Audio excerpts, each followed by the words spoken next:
Hi everyone! In today's video, I will share with you simple things we've done to our home to not only improve our kids' lives, but also make our lives easier too. I realized I was doing too much for my kids because it was just faster or easier or safer if I did it.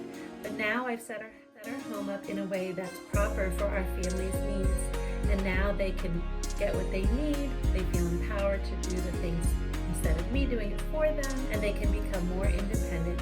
Plus, you won't be interrupted in the middle of getting dressed, or you can actually sit down and finish a meal without having to get up 10 times for water, napkin, etc. So here we go. And at the end, be sure to comment and let me know what tip was most helpful for you. Thank you. Number 1, reachables. You want them to be able to reach their items so that they don't need to ask you to get them or reach them. Each of my 4 kids have their own little baskets under this altar. They have all their personal items in there for getting ready to go. Shoes, socks, sometimes pants and underwear, sometimes miscellaneous things I find around the house. I say, go check in your bin, it might be in there. I'm pretty amazing at finding great things along the side of the road, and I actually found these bins right down the road from our house. Our coat hangers get pretty loaded in the winter with 4 kids, but in the spring and summer, they just have one light sweater or vest. Here, the girls have their own hanger in their room. And in the kitchen, you want to make sure they can reach their cups, have easy access to water, dishware, silverware. I'm often doing dishes 4 to 5 times a day. This way they can get water without me having to turn off the hot water and back on again. Here they can get their cereal and have their own snack or breakfast ready to go. They can reach their bowls and plates, they can reach their spoons. Not only this, when we're putting away dishes from the dishwasher, they can put them away and help with that chore.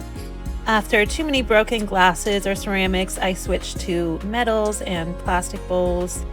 And after too many milk spills or wasted cereal, I now use a measuring spoon. I pour the amount of cereal I want them to have, and they could pour it in their bowl. Then I do the same with the milk, pouring it in the measuring cup, and they can pour it in. I love these mason jar lids. They can be used for so many different things. Having a kid table is a must. Luckily, my husband could make us this beautiful table with a little hidden shelf underneath for workbooks, etc. Here is what's in the kids cabinet, and actually I found this piece on the side of the road down the street from us as well. Above, we have rags ready for their hands or boogers. And into the bathroom, they have that toilet seat ready for them. They have a sink extender, which is great for their washing of hands. They can reach the water better and can use it to drink from after brushing their teeth. We have these great little stools that are long. They don't tip over. 2 kids can step on them. I really hate when stools tip over frequently. Like, just get rid of it. You don't want your kids getting hurt, and you don't want to hear loud bangs. My husband also made these towel hangers. The kids can easily hang up their towels and get them ready after their bath. I like to have healthy snacks at a reachable distance for them. And if we can, having their water bottles in plain sight, even my own. I need to drink lots of water throughout the day. These are the types of stools that are great. They don't tip over and they can help out in the kitchen. They love stirring and seeing what's in the pot. Today we have a family recipe, a lamb couscous dish from Algeria. And these are the little metal tins that are awesome. They have lids. You can pour them little snacks of nuts or seeds in there. You can put their ketchup or mayo in there and then put the lid back on if they don't finish it all, and put it in the fridge for later. This lid is also for the mason jar, but for our baby, and has that little silicone around it so it won't break. Number 2, having tools that are the appropriate size for your kids. This will help them get more involved with you. They want to help you. If you give them a shovel or a broom that's their own, they will be happy and they will want to use it just like you do. We rotate chores so it doesn't get boring or mundane. When I'm vacuuming or sweeping, they can go get their own and do it with me, and it's not too heavy or big for them. Here we're getting our garden beds ready. They love to get messy. They love to get in the dirt. We have a tool for everybody. They can take turns. Here I have gardening pots out for them to fill up. And if they're not motivated, we can turn it into a little competition, like how many bins can you fill up and bring over to the bed. but usually we don't force it and they end up wanting to do it anyways. Little brother watching big brother here. And number 3, rotating items such as book, clothes, toys, activities. I can't stress this enough. It's so important. You'll be saving money and you'll see that your kids are so excited to see books or toys they haven't seen in a while but know about and have familiar feelings to it. Like one time my girls were like, we don't like baby dolls anymore. I was like, okay. So I put them away, hid them away. 2 months later, I took them out and just put them on the carpet, didn't say anything, and they were playing with it all morning long.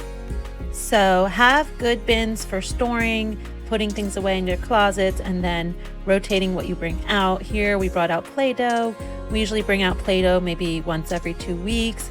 They might make cinnamon rolls, cookies, snowman, whatever. Sometimes they pretend they're selling them to me. And I like to get involved in the beginning and then go off to do my work.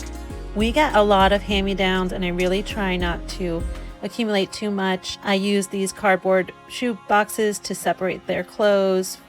I use baskets all over the house and we rotate what's in them. There's silks and butterfly wings and crowns for dancing. We also rotate whose art gets to be shown in the kids' display frame here. This can help motivate them to make a really nice picture. And number 4, having indoor and outdoor swings. This is just so important and takes up a lot of their childhood. You can hang a swing from a tree. This swing set was already here when we bought the house. This indoor sensory swing really has been the best $45 investment. All ages can use it. Even my husband and I get in there. It's great for body awareness. It's also great for self-regulating. I highly, highly recommend these, and I do have a link in my description below. We can easily adjust the height, take it down if we want to. It can be a calming spot to cuddle up in and feel held, or it can be an active, fun swing to spin and flip and practice their motor skills. Building a swing can be a fun DIY project. We also love the spider web swing that was gifted to us from Uncle and Aunt. They're on this every day. We can rest and gaze up at the clouds or get super high and scream. Number 5, having visuals around for natural learning and structure. When we know what day it is or what is happening in our day, we can feel more grounded, and the structure gives us a feeling of safety. When we're out of some food and the kids really want it, I'll say, oh, let me write it on the whiteboard, and they go over and watch me and make sure I've written it down. We have the large analog clock up on the wall. This way, when they ask me what time it is, I can ask them, well, where's the little hand? Where's the big hand? And that's how they're learning, because they need to know or want to know. A visual I like to keep out of sight is screens. We cover up our screen with a cloth. We don't have TVs in our house. We keep phones out of reach and up high. Crystals, jewelry, anything I don't want to break, I keep up high. All right, let me know in the comments below what tip is helpful for you, what you already do, what's helpful in your family home. Thank you.